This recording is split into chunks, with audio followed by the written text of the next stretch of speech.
all these different people. And, Michael McGinnis had known me from Ring of Honor. So he remembered me, he spoke to me, and had a little conversation. But just the whole experience was great. I mean, when they told me what I was doing as far as the match, I was like, okay, cool. And they were trying to explain to me the whole storyline with Lars Sullivan, and I was starting to talk to them, explaining them the whole storyline. I'm like, look, I watched the product. I know the stuff. And, like, when it came time to do rehearsals and go over the spots and, working with heavy machinery, I was like, yeah, we trying to do this thing. I was like, yeah, the contractor. He was like, oh, yeah, I move. Yes, I watched the product. I know your stuff. You don't have nothing to worry about. Like, I got you. As long as you got me, I got you. I'm going to make you look good. And, we're sitting there, and we're conversating, chit-chatting. And a funny story, Ricky Morton walks up. As I'm talking to Lars in heavy machinery, walks up to me. Now, I've known Ricky for years. I've worked matches with him. I've had seminars with him. I've got a chance to sit down and joke with him. Anytime I see him, I can call him and talk to him, all that. These guys have never met Ricky Morton before that day. So when he walked up and started talking to us, they were starstruck. And it was a weird experience for me because looking at them and meeting them, I was starstruck. So it was like a weird triangle.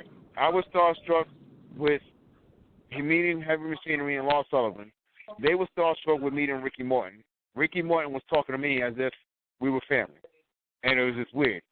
And I was like, yo, this is probably the coolest thing I've ever experienced because I know somebody they don't know that's been in WWE, and they work for WWE.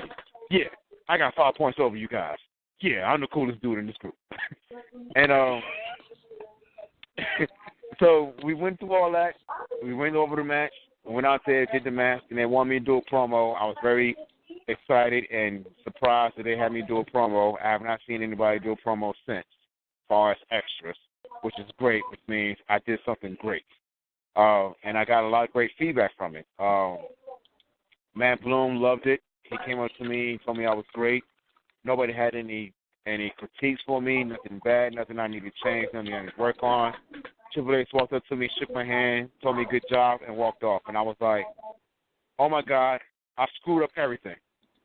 Like, my whole mindset, after all that, them telling me it was great, you did a good job, I was thinking, I screwed up everything. They don't want to talk to me and tell me nothing. I'm never going to get hired by WWE. I texted Steve Corino for 2 weeks and asked him, what did I do wrong? And he reassured me everything was fine. It was great. Just calm down. You're getting worked up over nothing. And getting other opportunities with NXT, Raw and SmackDown reassured me that I actually did something great. Now, fast forwarding down to Raw and SmackDown this past month with the Bobby Lashley sister. What can I say? I'm an actor at heart. They came to us. Me and the other 2 guys were the only ones who had our blood work and all our stuff situated, all our physicals. And it was a luck of the draw. It was a luck of the draw that I got the character Jessica because they just walked up to us and said, here, you're this one, and you're this one. So it was. I lucked out as far as getting that position and taking that spine buster from Bobby Lashley. Once we started going on rehearsal, once they gave us all the clothes, everything changed within a whole hour. So it went from Sami Zayn talking to us, asking us yes or no questions, and our answer was supposed to be yep or no. That was it. And they didn't want us to use no women voices. They wanted to keep our regular voices because we were men dressed as women there to trick Bobby Lashley and beat him up. Then it turned into Vince McMahon making changes because this is all Vince McMahon's baby. This is all his segment. It was all his idea. So it was a lot of pressure for all the guys because if you make Vince McMahon happy, you're in. If you screw up, good luck in your future endeavors. You're never coming back. And we went out there and we did the rehearsals and we went to the back and we was getting prepared. And then they came and said, hold tight, guys. Vince McMahon's making changes. Be on standby. They brought us a new script, and we had to learn that in 30 minutes. And then it came to the point where they said, okay, we need you guys to shave, put makeup on, do women's voices, the whole 9 yards. And I was like, all right, whatever. It's just an acting gig. I'll take it. I'll do it. Not a problem. Wesley Snipes dressed as a woman, I can do it too. So it was nothing for me. And then we went out there and we killed it. When we got to the back, Sami Zayn was very happy. He gave us all hugs. Bobby Lashley hugged us. In fact, he had to make sure I was okay because of the spine buster. He gave me this, man, are you okay? I'm like, yeah, I'm fine. Wow. He was like, man, you jumped very high. And I looked at him and said, as I should, right? And he was like, well, nobody's ever jumped at me like that. As they should, right? And, so it was a great experience. Everyone in the back really, congratulatory to us. They told us great job. Vince McMahon was very happy. Road Dogg Jesse James was very happy with it. Michael Hayes came up to us. We got a lot of praise for that whole segment. And I was happy that we were able to pull that off so great. And good or bad stories behind it as far as the fans' reviews or whatever, I went out there. I did what I was asked to do. I did it to the best of my ability. In fact, as far as they said, I did it perfectly. And there's no telling what more opportunities I get from that. So I'm very grateful. So I got to give you an honest answer on this whole thing, right? I've seen some shitty segments in my day, like the Alexa Bliss and Bailey thing with her family, and a lot of other ones. And I don't understand the hate for this one. I'm not going to sit here and say it's my favorite thing that ever happened, but I saw all the reactions to it with the let's get the controversy out of the way. That's whatever. People upset about that there were men portraying women. That's whatever. But people acted like this segment was really terrible, and I'm like, how long have you been watching wrestling? It's really not that different than most things I've seen in the past. And I think that's where the big problem is people don't want to live in the past anymore. Everyone wants everything to be new and better and things like that. But the problem is that I'm finding is when we give you new and better, you're still not satisfied, or it's not the right timing. Like, we want it, but we don't want it right now. But we want it now, but we're not sure if we want it right now. Like, well, don't do it with this guy. Do it with this guy. Okay, well, why did you do it with this guy in that way when you could have did it with this guy in that way? Like, there's no way we can truly please the wrestling fan. And like I told when I put it on Twitter, we weren't portraying women. We were hired goons in women's clothing. We were there to weasel Bobby Lashley out, trick him into coming out there and jumping on him, and we did our job. We got him to come out there, and we jumped on him. It didn't work out in our favor, but we got him out there.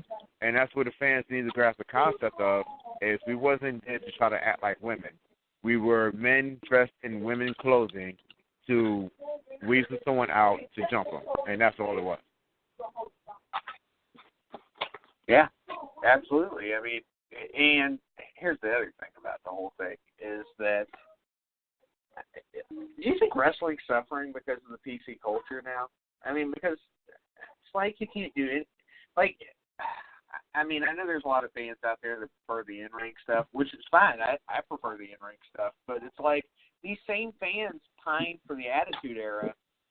But the Attitude Era was, as far as in-ring or, outside of ring segments, it was terrible. People don't realize that, but yet they act like it was the greatest thing ever. It's really weird.